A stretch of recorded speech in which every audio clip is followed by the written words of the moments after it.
Hello dear viewers and welcome to another episode of Daily Reset. Today we are joined by fashion stylist Maryam Alolaimi to talk more about her passion and understand exactly what a fashion stylist do and how that passion came to be.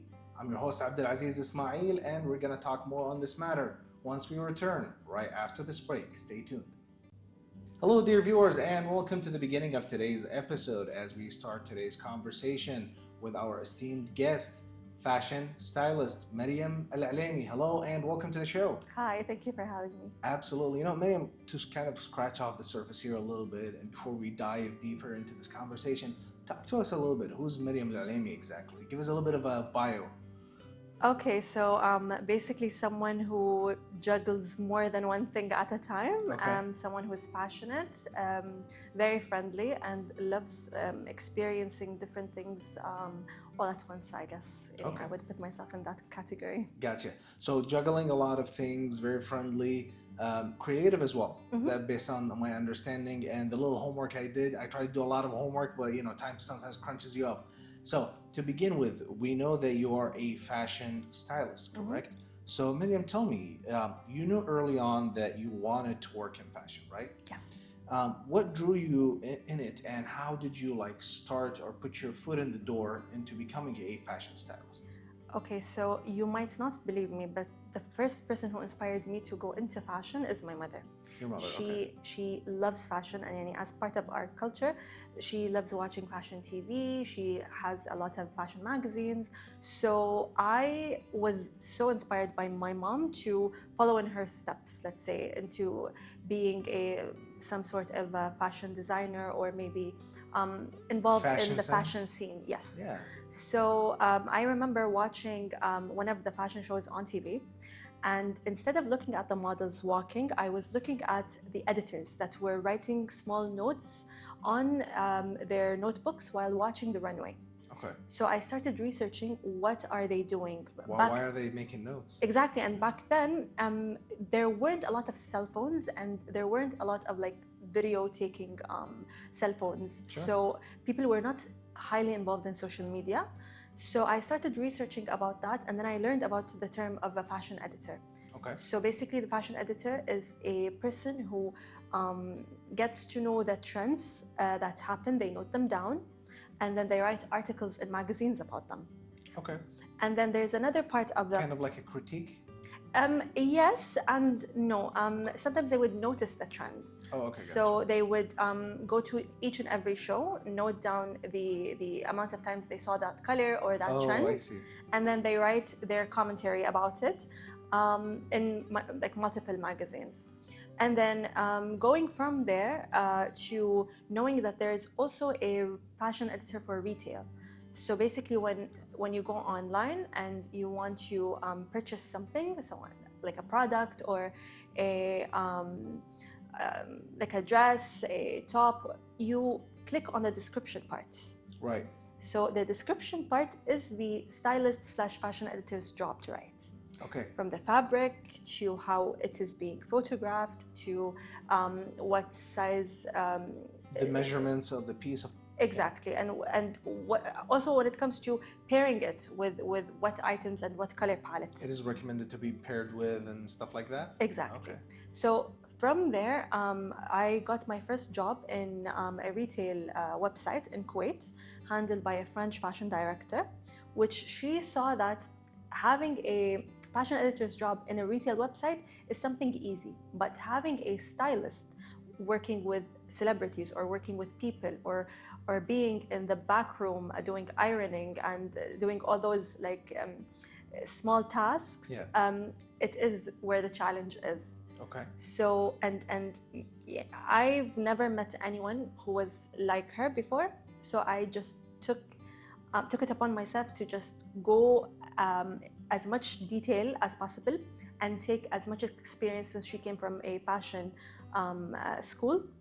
So I learned a lot of things when it comes to figuring out people's body type, what's suitable for their body type. Exactly, their color, undertone, why, for example, if someone walks into the room, why are you drawn to them? Noticeable? Exactly. Yeah. Why are you drawn to them? Because of how the colors are matching, the contrasting, and all of those details, which made me also go into online courses and learn more about that.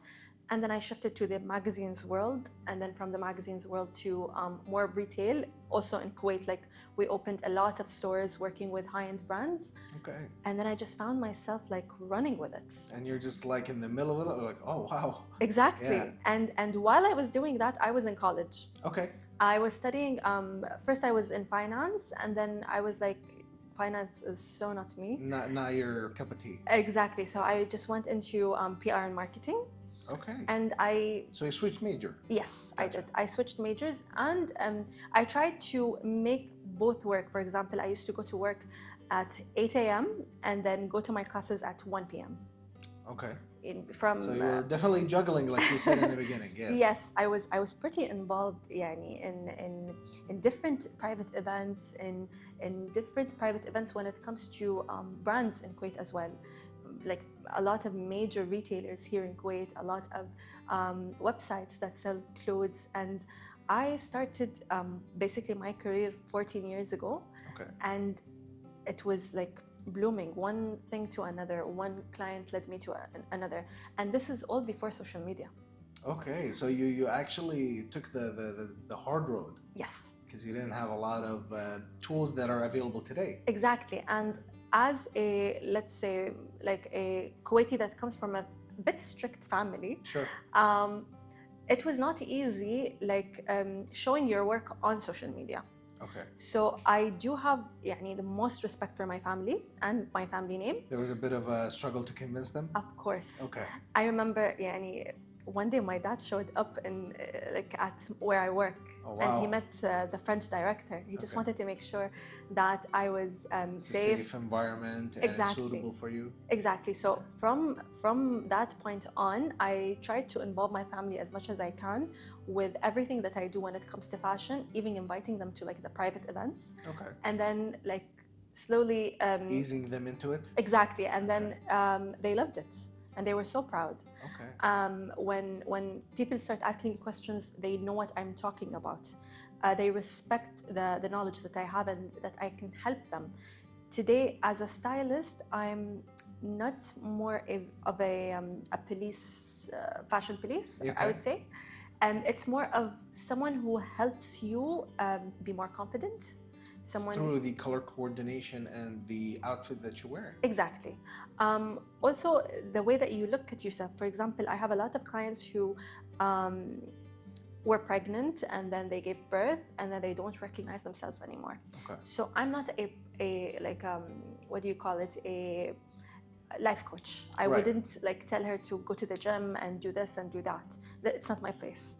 But I can show her through clothes and through her measurements how we can enhance and get her back on track when it comes to leveling her confidence. Sure, some people might, through life milestones and certain major events in their life, they might have a bit of a shaky confidence, and it seems like it's your job to help them regain that confidence through fashion and what they wear. Yes, even if I'm wrong, by the way. Okay. Sometimes even if you're wrong, that's interesting. Walk me through that. So basically, I prepare a file with all the right ways that I've studied when it comes to the rules of fashion.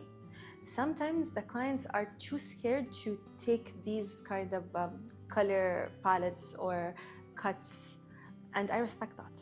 But for me, it is my job to show her the right path or the right way to do it. And it's upon her if she wants to take it upon herself to go through the steps and do the work and try it on and give herself a chance to see how people would react, or not do it at all. Just go through the experience with me. Okay. So sometimes going through that experience also helps them like get some sort of a relief that they went through that and they know what works out for them. They just don't want to do it by choice. Yeah. Which also like changes their mood and confidence level, I guess. Sure, yeah, definitely. It definitely has the way people dress definitely has a toll on them. I've always heard certain phrases of, oh, I feel fantastic if I wear this. And some people would say, oh, this looks so good on you, or you look slimmer, you look nicer in this. This really brings out the color of your eyes. I want to talk specifically about that because I hear it a lot and I've never seen actual application on it. But Maryam, first, let's take a little break and then we'll return and we'll specifically talk about that color brings the color of your eye out, okay? Dear viewers, don't change the channel just yet. We're going to take a little break and then once we return, we're going to talk more about today's topic. Stay tuned. Hello dear viewers and welcome back to today's episode as we discuss fashion and what it means to be a fashion stylist with our esteemed guest, Maryam Alolaimi. Hello again. Hi. Before we went on a break, we talked about something that we hear often, but I don't really understand it quite a bit. I just hear it, but I've never seen the actual application. Maybe because nobody actually said it to me, but anyways, that this color brings out the color of your eyes, or what you're wearing is bringing out the color of your eye. Yes. So what is that about exactly? So basically, this is something called color analysis, and it's also part of the stylist job. Okay. So what we would do is basically we would bring out different materials and test them out against your skin. I've seen that on Instagram where like somebody gets a piece of fabric held to their neck and then they try out different colors. Exactly. Okay. So you would see your own face reaction in front of a mirror or in front of your phone camera. Okay. If the color is wrong, you would see different blemishes. You would see dark circles around the mouth area. You would just feel pale. You would feel, you know those commentaries when you show up at work and then someone says, you look sick? Exactly. Yeah, you don't look so good. Yeah. Exactly. That means that you're wearing the color that does not match you. And also there is a trick of how you can wear your favorite color if it does not match you. What you would That's do, interesting. Okay. yeah, what you would do is you do some sort of a contrast. You would wear the color that matches you underneath the color that does not match you. So is that safe to say that it has to be like kind of like a shirt jacket combo? Yes. Okay. Or a high neck, turtleneck versus jacket. Okay. Or a scarf and a hijab, for example. Gotcha. So these kind of contrasting would make you wear the color that you want and not have it so close to your skin. And people are actually either one of four, or sometimes they're two of four. Okay. Either spring or summer, winter or autumn. All right, 4 seasons. Yes, and I do have like a color palette, I would say, made out of fabrics that I would test it out on their skin and they would know their color palette. This, it's a fun experience and a fun exercise. Usually we do it with brands privately for like VIP clients, for them to purchase certain items from the brand or to only get to know their colors for the seasons, for example. Absolutely. Now, speaking of previously you mentioned that you were behind the scenes, right? From ironing the clothes to dressing somebody and choosing what they need to wear. How did that experience shape you today? Did it change your view of the fashion industry by being behind the scenes? Of course. Having someone to help you navigate how you would dress to a certain occasion, or having someone so involved in your business when it comes to execution part and giving them all that not only responsibility but also trust is something huge. And I went into the psychology part of it with clients just to make them feel more comfortable and more easy when it comes to me helping them out. I'm not their enemy or someone who's trying to do their job for them. On the contrary, you're trying to help them. Exactly. And sometimes I would actually stay out of like certain things and just stick to what I'm here for. For example, I remember the fashion director and the art director and the designer, they got into it. Oh wow. Each one of them wanted the editorial photo shoot to be a certain way. And my job is not to get involved, only to match the colors of the models and the lengths of the models to the colors of the clothes. You're just like pretending you don't hear them, just ironing the clothes. Exactly, and I just went and I was like, how about we shoot it 3 different ways? Oh yeah, actually. Your way, your way, and your way. Because each one of them has a huge experience in their own field. Right. One is coming from a very fashion, high-end magazine out of Kuwait, and the other one has their own perspective. Exactly. So I understand all 3 of them. Like one is she's just talking about her brand, like it's my brand. I want it that way, and it's her right at the end of the day. Okay. But as fashion professionals, we have it as a responsibility to show you the right way to do it, as also the part of the rules that we studied, basically. Absolutely. Maryam, your job is considered unique. It's not very popular. I don't hear that a lot of people do it here in Kuwait specifically. So it seems like you really took a very bold and brave step forward to do what you love and introduce it to the market and introduce it to our culture, right? Now, stepping outside of your cultural expectations, did that ever affect your identity as a Kuwaiti lady? Not at all. I would say it's a funny thing. Like, it butchered my ego as a Kuwaiti. Butchered your ego as a Kuwaiti. I Be- love how you put it. Okay. Because us as Kuwaitis, there are certain things that we wouldn't do. For example, tie up a shoe for a model, Okay. or giving her some sort of like scissors or Right. makeup or bodies, like these kind of things. Like, we would see it some like beneath us Right. to do. Maybe we'd have a maid to help us out with ironing. It's not very familiar for us to do it. No. Yeah. So I was humbled. Okay. I was humbled because everyone that I've worked with, they struggled in that area. They went from having to do coffee orders to where they are today. Oh, okay. I wanted to get a similar experience. That's why I never said no to anything that was thrown at me.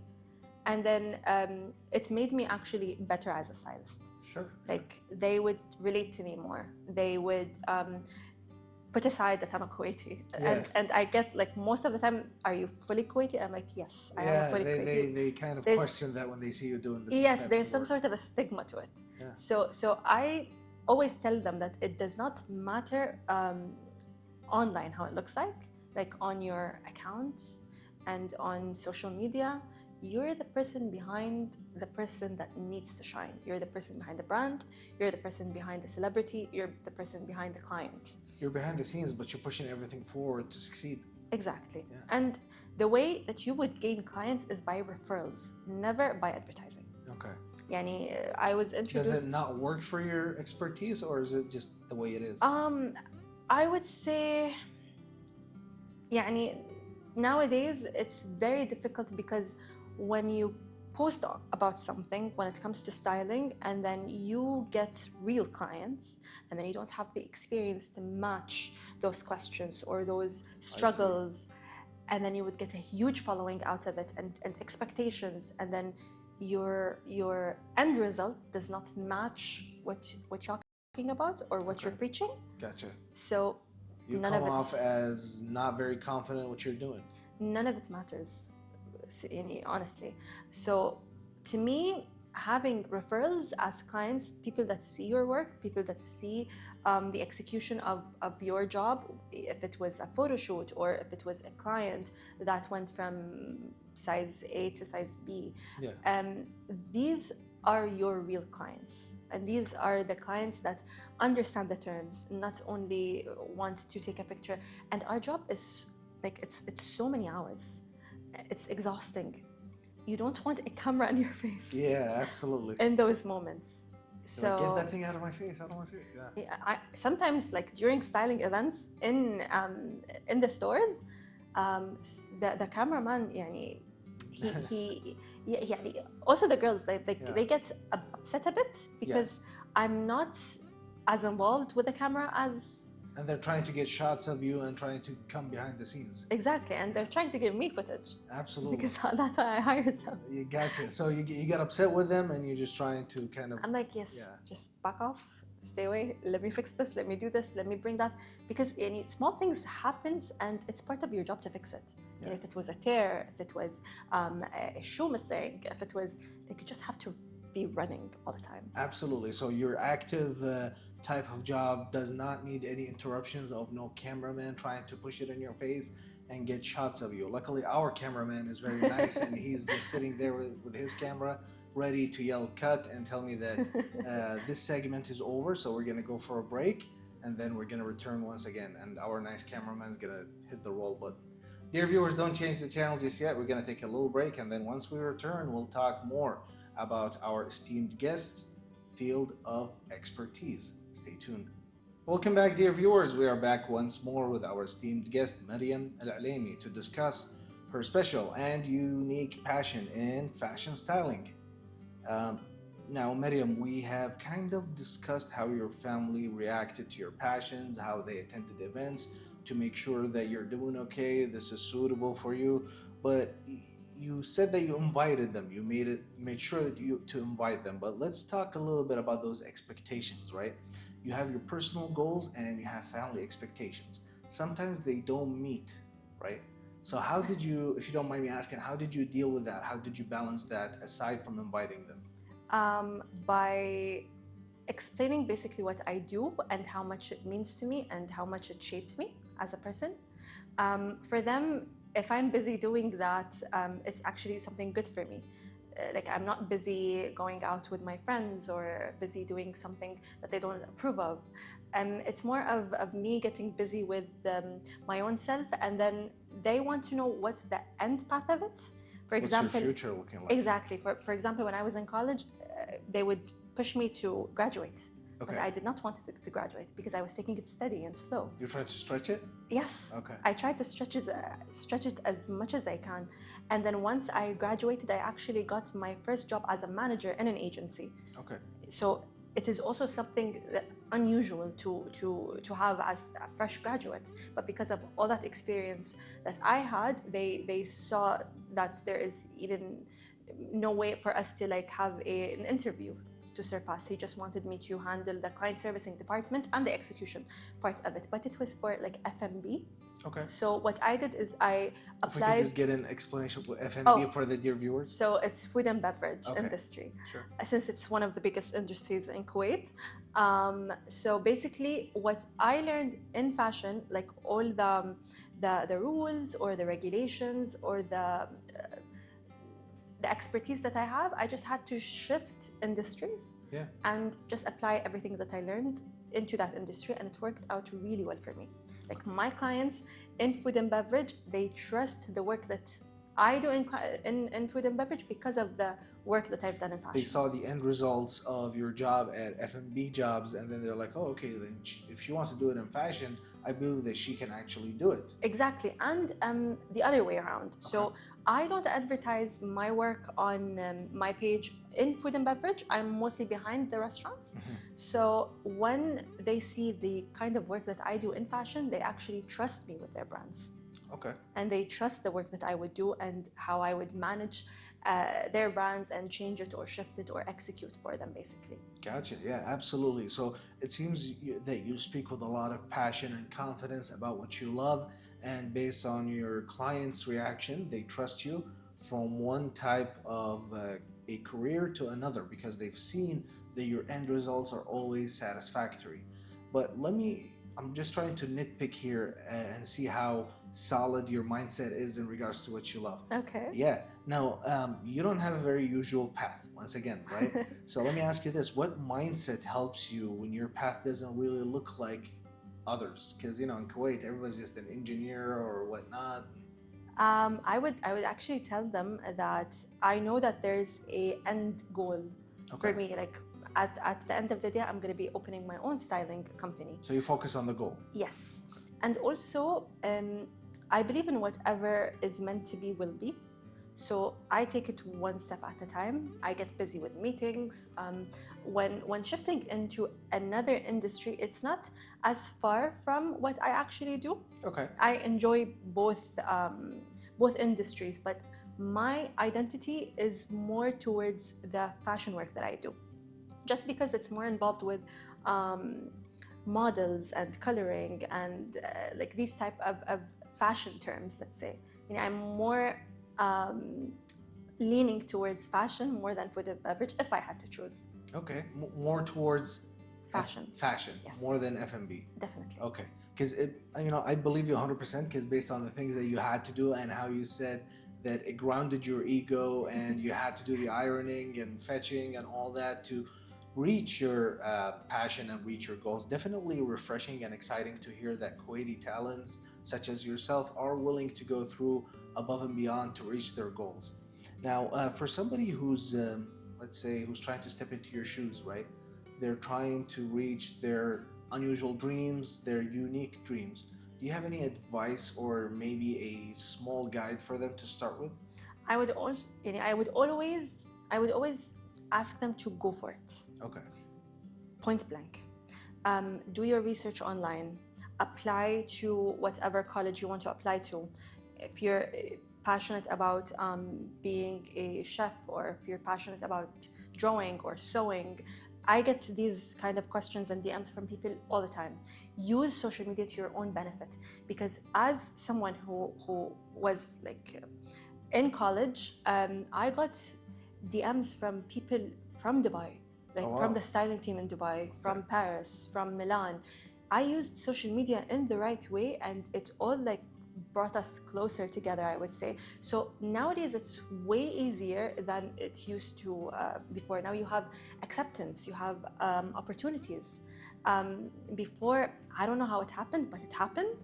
يعني it's like I got an email from that retailer at the very beginning when it comes to the working with the fashion website. So how that email got to me, I have no idea. Okay. So I cannot explain that part, but I would always say, like, you have to believe that in what you're doing and the end results. Exactly. And do not rush it.